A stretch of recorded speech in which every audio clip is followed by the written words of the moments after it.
Depuis que les autorités du nord-est du Nigeria ont fermé une douzaine de camps pour les personnes déplacées par le conflit djihadiste, les autres sont débordés et l'aide alimentaire se fait de plus en plus rare. Déjà 8 ans qu'Aïcha survit dans le camp informel d'Eimeskine dans l'état de Borno. Elle a du mal à nourrir sa famille, mais retourner dans son village n'est pas une option.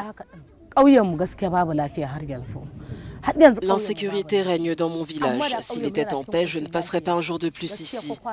Les hommes et les femmes passent leur temps sous les arbres, à ne rien faire. Tout ça à cause de la guerre. Avant, on ne trouvait pas une femme à la maison. Elles étaient plutôt dans la brousse, en train de travailler pour gagner leur vie.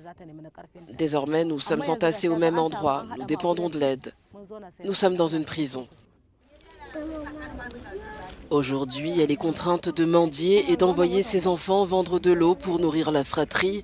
Comme elle, des milliers d'autres déplacés sont confrontés à l'insécurité alimentaire dans le nord-est.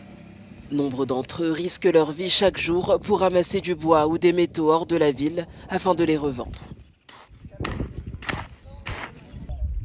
Lorsque nous allons chercher du bois, nous n'allons pas très loin, seulement à 3 km, car l'endroit n'est pas sûr.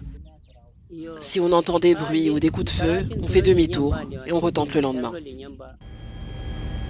Le camp de déplacés officiel GSSS, construit pour 25 000 personnes, en accueille désormais 100 000 selon l'ONU.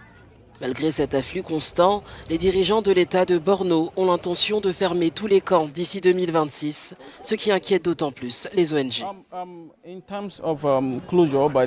En ce qui concerne la fermeture des camps par le gouvernement de Borno, eh bien, ces personnes déplacées viennent de zones inaccessibles où il n'y a personne.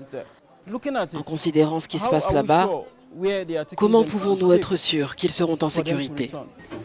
Le nouveau président Bola Tinubu a dit vouloir faire de la lutte contre l'insécurité sa priorité.